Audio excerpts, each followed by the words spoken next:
கன்னியாகுமரி மாவட்டத்தில் மிக பிரசித்தி பெற்ற திருக்கோயில்களில் ஒன்றான சுசீந்திரம் தானுமாலய சுவாமி கோயில் 1000 ஆண்டுகளுக்கு மேல் ஒரு வரலாற்று பின்னணி கொண்டது.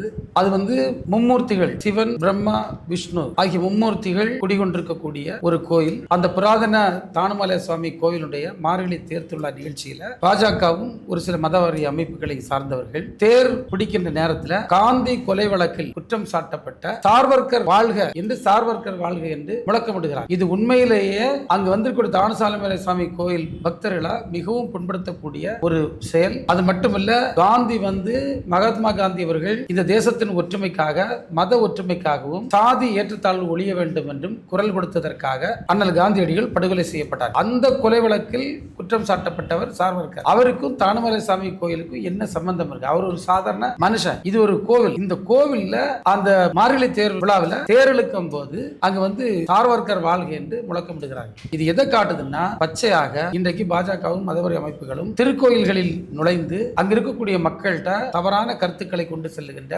முயற்சியை மிக தெளிவாக காட்டுகிறது. இது வன்மையாக கண்டிக்கக்கூடியது, மிகுந்த வேதனை அளிக்கக்கூடிய ஒன்று. ஆயிரக்கணக்கான மக்கள் நம்பி வந்த இடத்துல இந்த மாதிரியான செயல்படுத்தி நடவடிக்கை தான் எடுக்கணும்.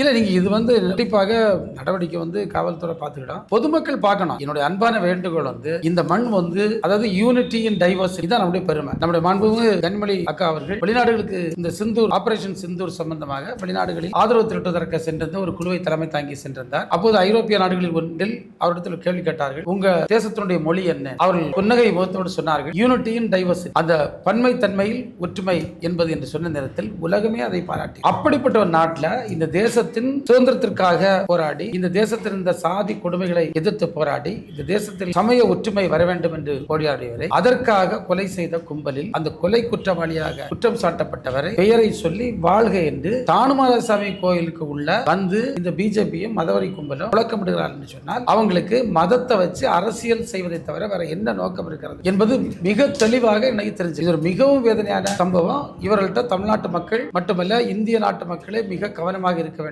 ஏனென்றால் வரலாற்றை திரிப்பதில், வரலாற்றை மாற்றுவதில் உண்மையில சொல்லப்போனா இது கடவுள் பக்திக்கே எதிரானதான். ஒரு சாமியை வழிபட போற இடத்துல போய் ஒரு கொலை வழக்கில் குற்றச்சாட்டப்பட்ட ஆளை சொல்லி வாழ்கன்னு முழக்கம் போடுறது எந்த விதத்திலும். அங்கவே தானுமலை சாமி வாழ்கன்னு சொல்லியிருந்தா, சிவன் வாழ்கன்னு சொன்னா, பிரம்மா வாழ்க, விஷ்ணு வாழ்கன்னு சொல்லியிருந்தா எல்லாரும் சேர்ந்து ஆமா வாழ்கன்னு சொல்லியிருப்பாங்க. ஆனா இது எவ்வளவு பெரிய அபத்தமான ஒரு செயலை செய்கிறார். வன்மையாக நான் உண்மையிலேயே இந்த ஒற்றுமையை விரும்புகின்ற அத்தனை இந்து மக்கள் சார்பில் நான் இதை கண்டிக்க 100% அவங்க எப்படியாவது கலவரம் உண்டாக்க வேண்டும் என்று பொய்யை கக்கிக் கொண்டே இருக்கிறார். எல்லாம் பொய்யும், பொய் பிரச்சாரம். நீங்க ஆன்மீகத்தினுடைய அடிப்படை என்பது கம்பேஷன், மனிதநேயம். அது எந்த சூழ்நிலையிலும் வெறுப்பாகவோ பிரிவினையாகவோ இருக்க முடியாது. It can never be hate or division. இதான் எல்லா சமயங்களும், எல்லா முன்னோர்களும், சமய தலைவர்களும் திரும்ப திரும்ப சொல்லுகின்ற அற்புதமான தத்துவம். அப்போ இவங்க வெறுப்பையும் பிரிவையும் மட்டுமே நோக்கமாக கொண்டவர்கள் எந்த சூழ்நிலையிலும் ஆன்மீகவாதிகள் அல்ல.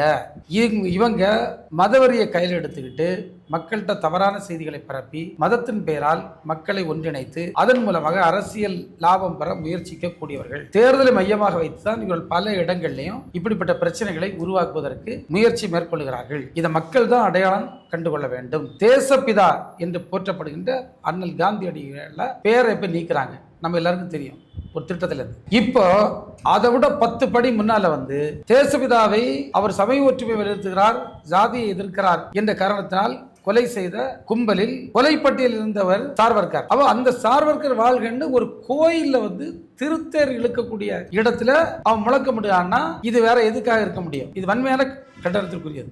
வழக்கமா இந்த மாதிரி கோயில் நிகழ்வுகள்லாம் அவங்க ஓம் காளி ஜெய் காளி இல்லை அதிகபட்சமா போய் பாரத் மாதா கி ஜெய் அப்படிம்பாங்க. ஒரு அமைச்சர்கள் கலந்துக்கிட்டதுனால ஒரு அது அடிப்படைக்காக இந்த கோஷம். தம்பி, நான் பார்த்த கோயில்ல பாதி ஒன்று பார்த்துருக்க வாய்ப்பு. நான் தமிழ்நாட்டில் உள்ள எல்லா கோயில்களுக்கும் நான் போய் பார்த்தேன். அந்த கோயிலுடைய பழைய வரலாறுகளை நாங்கள் கேட்டு தெரிஞ்சிருக்கு. கன்னியாகுமரி மாவட்டத்தில் பட்டியல் பட்டு அமைச்சர் சொன்னார். இன்னைக்கு என்னுடைய மாண்பு முதல்வருடைய காலத்துல அவ்வளவு கோயில்களுக்கு குடம்புகளுக்கு தேருக்கான ஷெட்டு, கோயில் பராமரிப்புக்கு 3 கோடி ரூபாய் வருஷத்துக்கு கொடுத்துட்டு இருந்தான் அந்த ஊழியர்களுக்கு. இன்னைக்கு 18 கோடி. எத்தனை மடங்குன்னு பாருங்க, 3-6 மடங்கு 18 கோடியா உயர்த்தி கொடுக்க இந்த அரசாங்கம். எங்களுக்கு இவங்க இதெல்லாம் கற்றுத்தராண்டா. நாங்க மக்கள்கிட்ட நம்முடைய சமயங்கள் என்ன சொல்லுகிறது அதை நாங்க சொல்லும். சமய ஒற்றுமைக்கான தேவை என்னது அதை நாங்க சொல்லும். வேறுபாடு ஏன் கூடாது, ஏன் ஒற்றுமை நிலவணும், சமத்துவம் நிலவணும், அதை நாங்க சொல்லும். சமத்துவத்தை ஏற்படுத்திக்கும் முயற்சிகள் நாங்க மேற்கொள்ளுகிறோம். இந்த அரசு செய்தது மாதிரி யாராவது இந்து சமய அறநிலையத்துறையில செய்திருந்தால் நீங்க சொல்லுங்க, நாங்கள் எல்லாம் பதவியை ராஜினாமா பண்ணிட்டு போறோம். அந்த அளவிற்கு திருக்கோயில்களுக்கு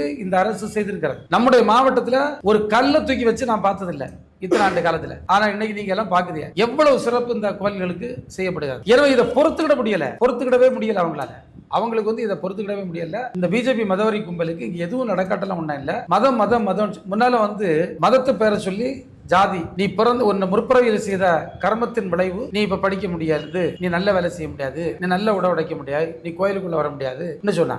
இப்போ அதே இதை மாத்தி நீ இந்து, அதனால பிஜேபி ஓட்டு போடணும்னு கொண்டு வரான். அப்ப இது எல்லாமே வந்து ஏமாற்றி வித்த. இன்றைக்கு அதை எக்ஸ்பிளிசிட்டா வெளிப்படையா தெரிகின்ற விதத்துல ஒரு தானுமலை சாமி கோயில்ல இவ்வளவு பக்தர்கள் பயபக்தியோடு வந்து நிற்கக்கூடிய கோயில்ல வந்து ஒரு கொலை வழக்கில் குற்றம் சாட்டப்பட்டவரை பேரை சொல்லி அவர் வாழ்கன்னு முழக்கப்படுவதை எப்படி பார்த்துக்கிட்டு இருக்க முடியும்? யார் இதை ஏற்றுக்கொள்ள முடியும்? வணக்கம்.